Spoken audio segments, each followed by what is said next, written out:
그러면 이 유마경이 어떤 경전인가에 대해서는 우리 여기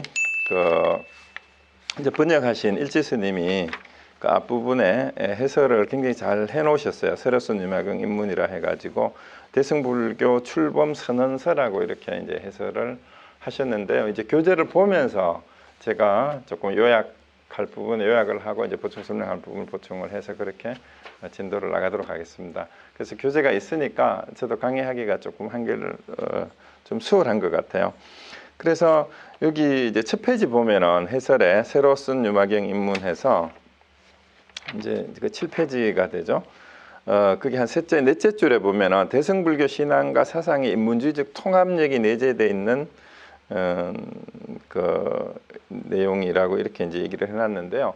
사실 대승불교하고 소승불교를 구분할 때 뭐 여러 가지 기준이 있겠지만 여러분들이 그냥 일반적으로 알고 있는 이제 뭘 대승이라고 뭘 소승이라고 하느냐 하는 그 기준을 하나 이렇게 잡고 들어가면 좋을 것 같아요. 그래서 우리가 흔히 교과서적으로 알려진 건 뭐예요? 왜 대승불교를 주장한 사람들이 그 이전에 불교를 소승이라고 폄하를 했을까? 그 성문영각을 이제 소승이라고 하고, 그 다음에 이제 대승이라고 하면서 주로 이제 제일 많이 얘기하는 게 소승불교는 자신의 해탈만, 수행자 중심의 자신의 해탈만을 추구한다라고 얘기를 하고, 대승불교는 출가 수행자뿐만이 아니라 모든 사람들이 다 같이 이제 해탈과 일반의 세계로 함께 가야 된다, 갈 수 있다라고 이제 주장을 한 건데요.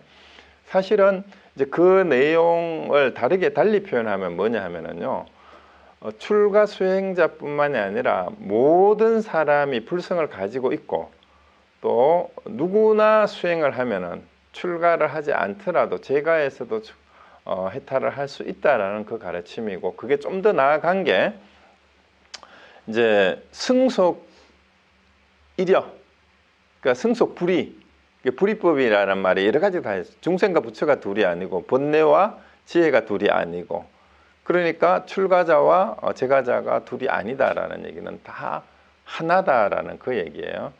그래서 결국은 거기서 더 한 걸음 더 나가면 일체 중생이 불성이 있다라는 가능성의 표현에서 더 극단적으로 나간 게 뭐예요?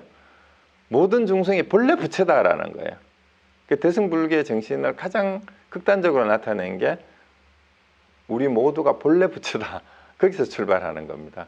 그래서 이게 유마경이라는 경전이 불이법의 진수다, 대승불교의 꽃이다라고 하는 이유도 바로 일체 중생이 불성을 가지고 있을 뿐만 아니라 일체 중생의 본래 부처다라는 것을 은연중에 표방을 하고 있는 경전이기 때문에 그렇다. 이제 거기에 이제 기준을 두고 왜 대승불교 정신이 가장 그 인문주의적 통합력이 내재되어 있다라고 얘기를 하느냐 하면은, 인문주의가 뭐예요? 인간을 인간답게, 인간을 완성하자는 게 인문학이잖아요. 인간이 어떻게 인간으로서 완성될 수 있을 것인가. 그래서 그 전제가 대승불교는 가장 인간관에 있어서 가장 인문주의적인 극단적인 그 이제 표방을 하고 있다라고 볼 수 있기 때문에 이제 그런 얘기들을 하는 것 같습니다. 그래서 이제 유마경이 이제 그 뒷페이지 넘어가 보면은요, 그 대승불교의 장도를 알리는 출범 선언서다 이제 그런 얘기도 해놓고, 그 다음에 한 7째 줄째 보면 대승의 큰 정신과 주체적인 자유를 열어 보이는 거다. 그래서 주체적인 자유라는 걸 흔히 뭐 다르게 표현하면은 자리이타, 자각각타.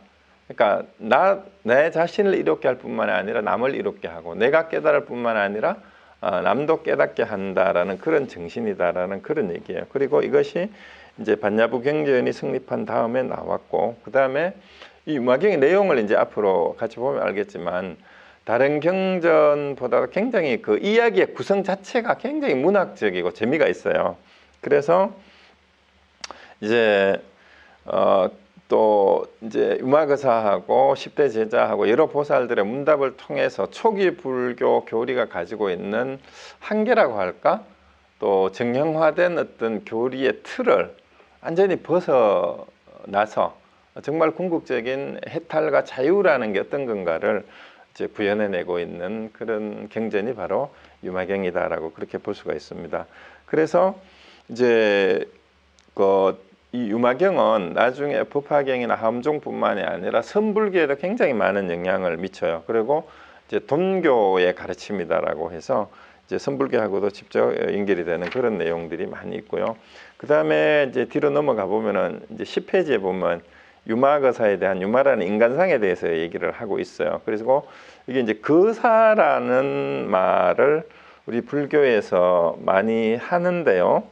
원래 이 거사라는 호칭은 산스크리트의 번역어예요. 여기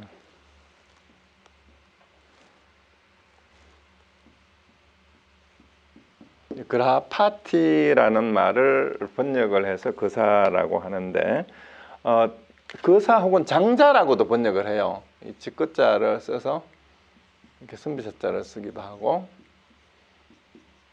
장자 혹은 장로 이렇게도 번역을 했는데 이 장로라는 말도 사실은 요즘 기독교에서 장로교파가 있죠. 기독교 장로라는 말도 하는데 이런 말하고 같이 통용되는 말이고 원래 불교 용어예요. 장로라는 말도. 그리고 이 거사나 장자나 장로라는 말은 단순히 그 불교계의 지도자가 아니라 사회적으로 명망과 학식과 덕망과 심지어는 재산도 갖추고 있어야 돼요. 그 재산가예요. 왜 자산가가 돼야 되냐 하면은 현실 세계에서 현실적으로 그 고통받고 그 다음에 이제 가난해서 힘들어하는 중생들을 구제할 수 있는 현실적인 능력도 가진 재력가라야 돼요.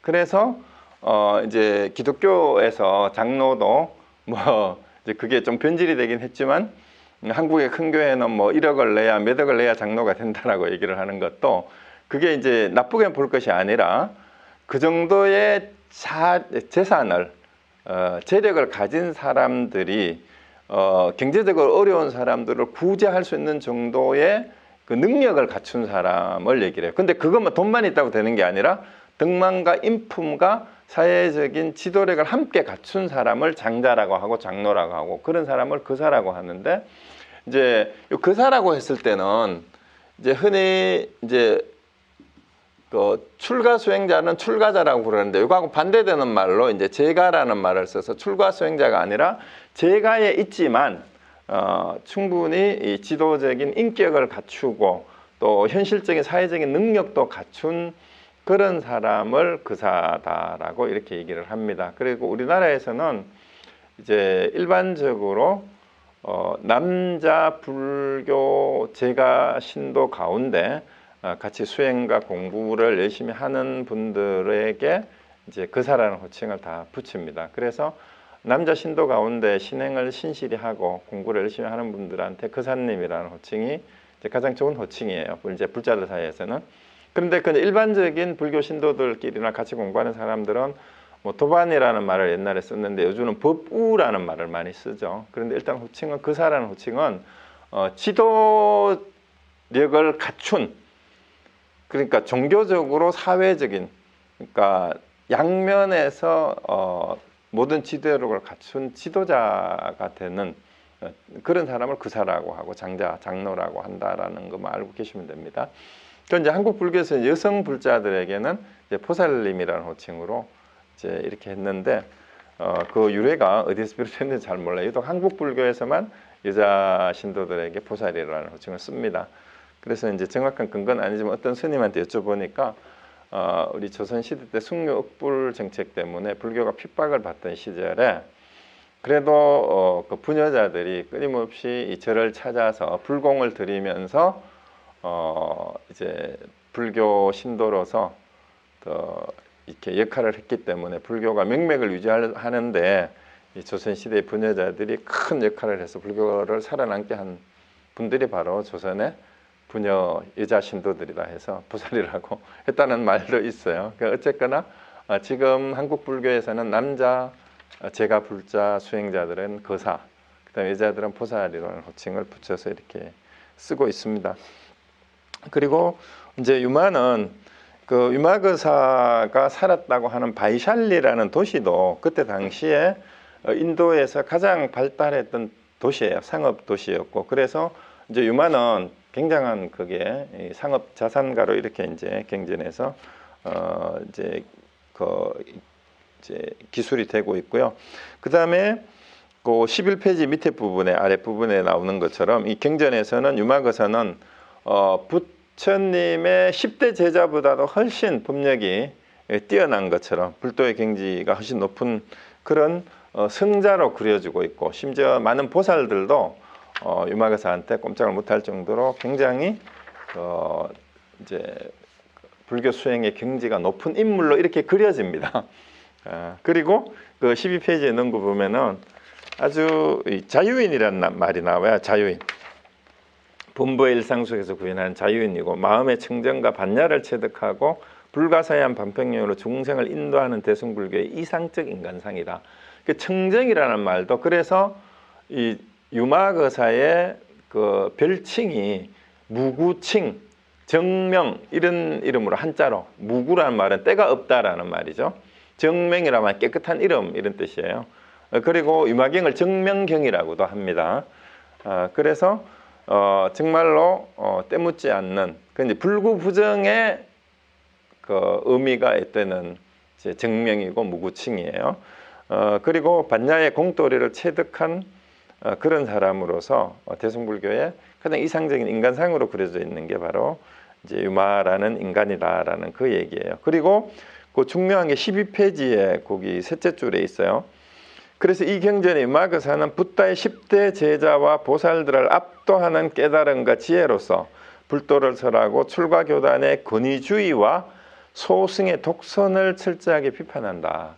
그래서 이미 이 대승불교가 등장할 당시에 출가 집단의 권위주의와 위선에 대해서 여러 가지 문제점들이 노출되기 시작할 때예요. 그래서 대승불교가 등장한 것도 이제 그것이 하나의 이유가 됐거든요. 그러니까 그 부분에 대한 비판이 경전 속에 그대로 이제 깔려 있어요. 그리고 직설적인 대화법을 통해서 소승불교의 교리하고 관련되는 중요 논점들을 그 10대 제자하고 보살들하고 논쟁을 통해서 다 그 정량화된 소승불교의 교리를 다 혁파를 한다고 할까? 그걸 다 깨어버려요. 그렇게 해서 이제 그 권위주의와 독선을 완전히 비판을 하고 진정한 의미의 불교라는 게 무엇인가를 이렇게 제시하고 있는 게 유마경이죠. 그래서 이제 굉장히 여기서 드라마와 같은 문학적 구성이라는 말도 이 일종의 대립과 긴장 구도를 보여주는 거예요. 이제 10대 제자들을 차례차례 유마거사하고 대적을 하게 해가지고 10대 제자들이 쩔쩔매고 꼬리를 내리게 만든 이런 과정이 보면은 내용을 잘 몰라도 재미가 있어요. 우리가 알고 있는 10대 제자하고 많은 보살들이 이 유마거사 앞에서 쩔쩔매면서 이제 말을 못하고 그런 거를 볼 수가 있습니다. 그리고 이제 정형화된 교리의 어떤 그 개념이라든가 어떤 수행 방식에 대해서 어떤 것이 진정한 수행이냐, 진정한 탁발이냐, 진정한 범행이냐 이런 것을 계속 어떤 게 진정한 명상이냐, 어떤 게 진정한 지혜냐 이렇게 계속 반문을 해줘요. 그렇게 해서 틀에 박힌 그 형식주의에 갇혀 있는 사람들을 일깨우는 이런 내용이기 때문에 굉장히 통쾌한 그런 이제 구절들을 많이 이제 접할 수가 있습니다. 그래서 그리고 이제 거기 또 중간에 재밌는 얘기가 불교의 문제는 곧 인간의 문제다. 인간의 삶을 탐구하지 않는 불교, 인간이 처한 상을 외면하고 인간의 수고과 고뇌를 풀어가지 못하는 불교는 종교로서 성립될 수 없다. 그래서 불교 출발 자체가 인간의 현실적인 고통에서 출발을 했어요. 인간이 태어나서 죽을 때까지 살면서 생기는 갖가지 고통의 원인이 무엇인가? 그럼 인간은 그러한 고통을 극복해서 정말로 행복하고 자유롭고 편안하게 살 수 없는가라는 고민에서 출발했기 때문에 그러한 인간의 고뇌에 대한 반성이 없으면, 그 탐구가 없으면 그거는 진짜 불교가 아니라고 할 수 있죠. 그래서 이 얘기를 하는 겁니다. 그래서 그런데 결국은 인간이 가지고 있는 고뇌와 고통이 우리의 미몽에서 또 무명에서 비롯된 거라면 또 번뇌에서 비롯된 거라면 그걸 깨트리는 진정한 깨달음과 해탈이 없이는 고통으로 벗어날 수 있는 길이 없으니까 미혹과 깨달음이라는 것을 끊임없이 얘기를 하고 그 궁극적으로 하려고 하는 것은 우리 인간 존재가 가지고 있는 긍정적인 인간 정신의 이제 절대 무한한 긍정을 통해서 인간의 참된 자유를 일깨우기 위한 그런 경제입니다. 이렇게 볼 수가 있습니다. 그래서 거기 쭉 이제 비유해서 그 이제 경전을 인용한 부분이 있으니까 나중에 이제 또 본문을 보면서 이런 내용은 한번 검토를 할 거니까요. 그다음에 13페이지로 가보면은 불도품에 그 나오는 얘기를 인용을 해놨죠. 번뇌의 진흙탕에서 수고하는 무리가 바로 열의 씨앗이니 우리들은 지금 안욕따라 삼막삼보리심을 바라는 것을 감당할 수 없습니다.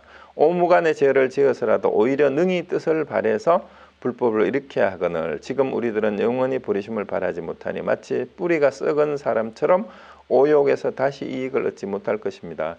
이거는 이제 본문할 때도 하겠지만 지금 그 첫째 문장이 이제 대승불교의 관점이 잘 드러나는 거예요. 번뇌의 진흙탕에서 수고하는 무리가 바로 열의 씨앗이다라는 말은 뭐예요?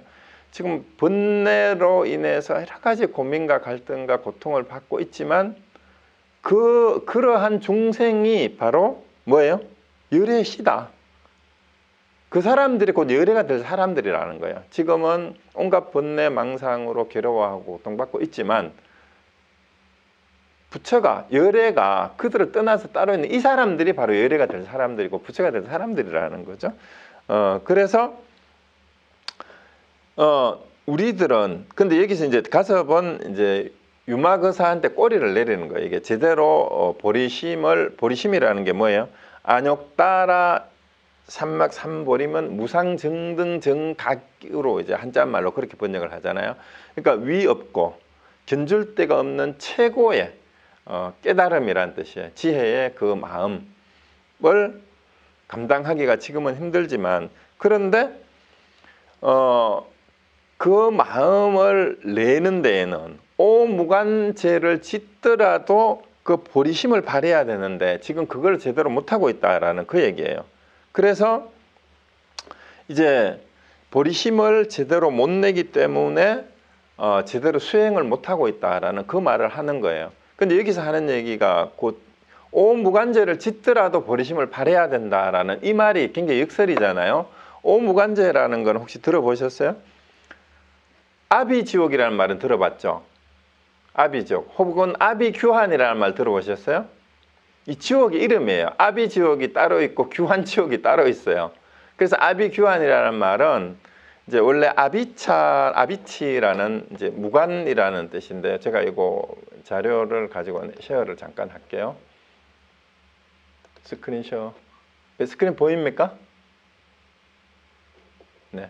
여기 오무간죄, 오무간지옥이라는 말이 5가지 지옥이라는 뜻이 아니고요. 5가지의 그침이 없는 지옥이라는 뜻이에요. 그냥 하나의 지옥이에요. 아비지옥은. 규환지옥이라는 건 또 따로 있어요. 그 아비치를 아비라고 이렇게 한자로 번역을 했는데 이제 오역죄를 지으면 가는 가장 고통이 심한 지옥이 바로 무간지옥이에요. 그러니까 오자를 빼고 그냥 무간지옥이라고도 합니다. 무간이라는 말이고 한자에 있지만 간단 없는 그런 뜻이잖아요. 쉬지 않고 이 말이 쉬지 않고 우리가 그 유머 시리즈에 보면은 지옥에 갔는 사람들이 지옥에도 휴식 시간이 있다 그러잖아요, 그죠? 그래서 뭐 이제 지옥에 금방 간 사람한테 그 이제 똥통에 든 사람하고 꿀통에 든 사람이 쉬고 있는 사이인데 이제 너 어느 통에 들어갈래 하려니까 나는 꿀통에 들어가겠다고 하니까 들어가지 말자 휴식 끝하고 이제 벌이 뭐예요? 상대방을 핥아라 그런 거였잖아. 그랬는데 이제 이 무간지옥이란 말은 휴식 시간도 없는 잠시도 쉬지 않는 끊임없는 행벌이 계속되는 지옥 이런 뜻이에요. 그러니까 뭐가 계속되느냐? 5가지가 계속된다라는 거예요. 그러니까 취가 무간, 수고 무간, 그 다음에 시 무간, 명 무간, 형 무간이에요. 이 5가지의 가 끊이지 않는 지옥이라는 뜻입니다. 그 제업의 가보를 받는 즉시 무간지옥에 떨어지는 게 이게 이제 죄업이 쌓인 것의 결과하고 그 다음에 과보를 받는 게 사이가 없다는 거예요. 그때부터 지옥이 시작된다라는 그 얘기예요. 그렇게 시작해서 고통이 수고무관, 고통을 받는 것이 잠시도 쉬지 않는다라는 그 얘기고, 시무관도 시간도 끝이 없대요. 명무관도 뭐예요? 그 수명이 죽었다 살아나는 것이 없고요, 죽지도 못하고 계속 벌을 받는 거예요. 시간도 끝이 없어. 형무관은 넓이도 끝이 없어가지고 지옥에 그냥 한 사람이 들어가든 뭐 아무리 많은 사람 들어가든 꽉 차가지고 빈틈이 없을 정도로 그렇게 꽉 차 있다라는 이런 얘기인데요. 명무관 하면은 이 서양의 그리스 신화에도 끊임없이 죽지도 못하고 형벌을 받은 사람이 있죠. 누구예요? 시지프스인가? 그렇죠. 시지프스죠. 시지프스가 이제 그 제우스 신의 노여움을 사가지고 형벌을 받는데 그 큰 바위를 계속해서 산꼭대기로 밀어 올리는 그런 형벌을 받잖아요. 근데 그런 형벌을 받는데 꼭대기까지 바위를 밀고 올라가면은 그게 또 굴러 떨어져요. 그러면 내려가가지고 또 계속 밀어 올려야 되는데 이게 죽지도 못해요. 시지프스는 신이기 때문에. 그런데 그 형벌을 계속 받아야 되는 겁니다. 계속 받아야 돼요. 근데 여기에 이 얘기는 예정에 없던 건데, 시지프스 신화를 여러분 보시면 알베르 까미가 쓰는 그 이방인하고 시지프스 신화에 대한 해설이 있는데, 거기서 부조리라는 말을 이제 실존 철학에서 나오잖아요, 까미는. 근데 거기에 여러분들이 이거 한번 생각을 해보세요. 내가 시지프스와 같은 형벌을 받고 있다, 죽지도 못한다. 그럼 어떻게 해야 될까? 차라리 날 죽여라 라고 이럴 수가 있잖아요. 근데 죽지도 못해. 그럼 어떻게 해야 될까? 죽지도 못하고 계속해서 벌을 계속 받아야 돼요. 그런데 그 벌을 벗어나는 방법이 뭘까요? 그렇다면 이 죽지도 못하고 계속 해야 되는 벌을 받았어. 나 안 할 거야, 배째, 차라리 죽여, 이러는데도 죽지도 않아. 그럴 수도 없어요. 그런데 제가 생각하기에는 거기서 그 형벌을 벗어나는 유일한 방법이 뭘까요? 바위를 놔버려요. 네? 바위를 놔버려요. 놔버려요. 그렇죠. 내가 벌을 받고 있다는 생각을 버리고 어떻게 하면 돼요? 그걸 100% 수용해 버리면 돼요.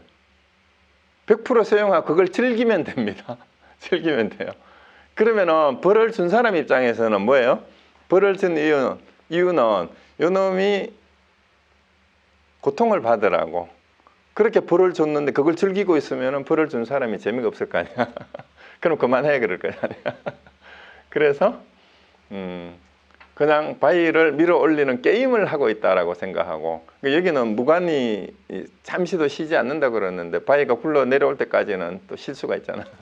근데 우리 삶 속에서도 어쩌면 현실이 아무리 힘들고 고통스럽더라도 여기서 이제 오해를 하면 안 돼요. 대승불교도 그런 오해를 할 수가 있는데 100% 절대 긍정이라는 의미가 뭐냐 하면, 그런 형벌을 받고 있지만 그 현실 자체를 부정하고는 내가 새롭게 일어설 수도조차도 없어요. 그 말이 함경에 나오는 땅에서 쓰러진 자 땅을 짚고 일어나라는 말이에요. 그럼 땅에서 쓰러졌어요, 내가? 쓰러진 것이 나의 현실이에요. 근데 그 현실을 부정하고는 땅에서 일어설 수가 없어요. 그러면 우리가 현실을 인정하라는 얘기는 뭐냐 하면은, 왜 불교에서 고성제가 먼저 나오느냐 하는 거예요. 우리가 살고 있는 우리의 삶 자체가 고통 속에 있다는 현실을 직시하라고, 그걸 인정하라는 거죠. 그럼 거기에서부터 출발이에요. 그래서 땅에서 쓰러진 자 땅을 짚고 일어나듯이 이러한 무관지옥에 떨어져 있더라도, 내가 무관지옥에 떨어져 있다라는 것을 인정을 하지 않으면은 여기서 벗어날 수가 없어요. 근데 대부분의 사람들 어때요? 이 무관지옥에 떨어지면 도저히 헤어날 수 있다는 생각조차도 완전히 없고 포기한 절망 상태에서 끝없는 무관지옥에서, 아비지옥에서 계속해서 고통을 계속 받고 있는데, 어쩌면은 중생들의 윤회한 모습이 끊임없이 무관 지옥에서 계속 살고 있는지도 몰라요. 그런데 잠깐 이제 그 오용락에 취해서 무간지옥에 살고 있는지도 모르는 것일 수도 있죠.